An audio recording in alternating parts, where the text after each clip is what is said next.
اندر briefing دے وفاق رہے کی ہیں۔ سول اور ملٹری جو آرگنائزیشنز ہیں وہ بھی شامل ہیں اس کے ڈیزائن کے اندر، اور امپلیمنٹیشن جو ہے وہ صوبائی حکومتیں کریں گی، اور گراؤنڈ لیول کے اوپر بھی فوج کی سپورٹ امپلیمنٹیشن کے اندر مکمل طور پر اویلیبل ہوگی۔ تو ایک مکمل قومی رسپانس ڈیولپ کیا گیا ہے، اور انشاءاللہ تعالی جیسے میں نے کہا اب جب کہ اس کی نیشنل کمانڈ سینٹر نے، نیشنل کوآرڈینیشن سینٹر نے، کمیٹی نے اجازت دے دی ہے، تو اس اجازت کے بعد کل سے یہ اس کی امپلیمنٹیشن شروع ہو جائے گی۔ تیسری چیز جس کی وزیر اعظم نے ہدایت دی تھی، وہ پاور ڈویژن نے اپنے فیصلہ فائنل کر دیا، اس کی نوٹیفیکیشن بھی نکلنے والی ہے، اور انشاءاللہ تعالی رمضان کے مہینے کے اندر سحر اور افطار کے اوقات پر کوئی لوڈ شیڈنگ نہیں ہوگی۔ کسی بھی ملک کے حصے کے اندر سحر اور افطار کے وقت جو ہے وہ لوڈ شیڈنگ نہیں کی جائے گی۔ نوٹیفیکیشن کے اندر اس کی ساری تفصیلات بھی پاور ڈویژن کی آ جائیں گی کہ ایگزیکٹلی کیا اوقات ہیں جس کے اندر یہ مینٹین کیا جائے گا، لیکن انشاءاللہ تعالیٰ پورے رمضان کے اندر چاہے آپ پاکستان کے کسی بھی حصے کے اندر رہتے ہیں، سحر اور افطار کے وقت لوڈ شیڈنگ کا سامنا آپ کو نہیں کرنا پڑے گا۔ ایک اور چیز جس کو ہم آپ کو بتاتے رہتے ہیں جیسے جیسے ہم آگے چل رہے ہیں، پاکستان کی تاریخ کا سب سے بڑا فلاحی ایک ریلیف کا کام ہو رہا ہے جو احساس ایمرجنسی ریلیف پروگرام ہے۔ تو آج تک کی جو صورتحال ہے جہاں پہنچے ہیں، 57 لاکھ خاندانوں تک یہ پیسہ اب تقسیم کیا جا چکا ہے، اور 69 ارب روپیہ ڈسٹریبیوٹ ہو چکا ہے۔ جیسے آپ کو یاد ہوگا کہ یہ جب اعلان کیا گیا تھا اس پروگرام کا، تو اس وقت تخمینہ یہ لگایا گیا تھا کہ تقریباً 1 کروڑ 20 لاکھ خاندانوں تک پہنچا جائے گا، اور 144 ارب روپے جو ہیں وہ ڈسٹریبیوٹ ہونے تھے۔ تو آپ سمجھ لیجئے کہ تقریباً ہم نصف اس کا مکمل کر چکے ہیں۔ بہت بڑا ایک پاکستان کی تاریخ کا سب سے بڑا یہ پروگرام ہو رہا ہے، تو وہ بھی الحمدللہ چلتا رہے گا، رمضان کے اندر بھی یہ جاری رہے گا۔ آخر میں جو میں آپ سے بات کرنا چاہتا ہوں تمام پاکستانیوں سے، پہلے تو میں آپ کو مبارکباد دینا چاہتا ہوں۔ رمضان کا مہینہ آنے والا ہے، ہم سب کے لیے، ہر مسلمان کے لیے اہم ترین مہینہ ہوتا ہے، عبادت کا مہینہ ہے، اللہ تعالیٰ سے رجوع کرنے کا مہینہ ہے، اور امید یہ ہے کہ نہ صرف ہمیشہ کی طرح جس طرح مسلمان جو ہیں رمضان کے مہینے میں اللہ تعالیٰ کی عبادت کرتے ہیں، لیکن اس سال خاص طور پہ کیونکہ انسان جو ہے وہ بڑی کمزور چیز ہے، انسان جو ہے وہ بہت جلد اس کے اوپر اچھے دن آتے ہیں تو وہ بھول جاتا ہے کہ یہ جو نظام ہے یہ قدرت کو کوئی چلا رہا ہے اور ہمیں کسی مقصد سے یہاں بھیجا گیا ہے، لیکن جب مشکل آتی ہے تو انسان کو سب سے پہلے اللہ یاد آتا ہے۔ تو یہاں پہ تو بحیثیت مجموعی ایک قوم کے نہیں، بحیثیت انسانیت کے ایک بہت بڑا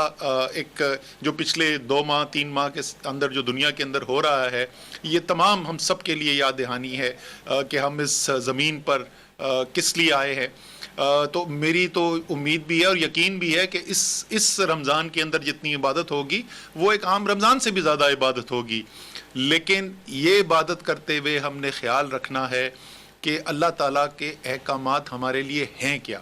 اللہ تعالیٰ نے ہمیں حقوق العباد کی جو اہمیت ہے وہ ہر مسلمان جانتا ہے۔ آپ نے اور دوسرے انسانوں کا جو آپ نے حق ادا کرنا ہے، اس میں سے ایک بہت اہم حق یہ ہے کہ آپ کے ذریعے کسی تک کوئی شر نہ پہنچے، آپ کے ذریعے کسی اور تک بیماری نہ پہنچے، آپ کے ذریعے کسی اور کا نقصان نہ ہو۔ اور اس کے لیے جو ڈاکٹرز ہیں انہوں نے ہمیں حفاظتی تدابیر بتائی بھی ہیں، اور یہ عام طور پہ میں پہلے بھی بول چکا ہوں، لوگ شکایت بھی کرتے ہیں، اور کچھ پچھلے 1 ہفتے کے اندر آیا ہے کہ ذرا لوگوں نے بد احتیاطی میں ذرا اضافہ ہوا ہے، لیکن مجموعی طور پر پاکستانیوں نے دکھایا ہے کہ جب وہ فیصلہ کر لیتے ہیں کہ بحیثیت قوم تو جو مشکل سفر بھی ہوتا ہے وہ اس کے اوپر بھی گامزن ہو کے اور کامیاب ہو کے دکھاتے ہیں. بہت زیادہ سماجی ہمارے جو معاشرے کے اندر رہنے کا طریقہ ہے, ایک دوسرے سے ملنے کا طریقہ ہے, اس میں بہت بڑی تبدیلیاں آئی ہیں. اور تو یہ تو اس سے پہلے ہی کر سکے, لیکن پھر میں کہوں گا رمضان کے ماہ کے اندر, جس ماہ کے اندر آپ کو آپ کی جو رشتہ ہے آپ کی اور یا ہم سب کی جو نسبت ہے اپنے خالق کے ساتھ, اللہ تعالیٰ کے ساتھ, جب اس کی یاد دہانی اتنی زیادہ ہو تو یہ جو ذمہ داری ہم پہ ہے وہ بھی اتنی ہی ہمیں زیادہ یاد رکھنی چاہیے, اور انشاءاللہ رہے گی. اور یہ میں آپ کو بتا دوں, ہم آپ کو بتاتے ہیں کہ ہم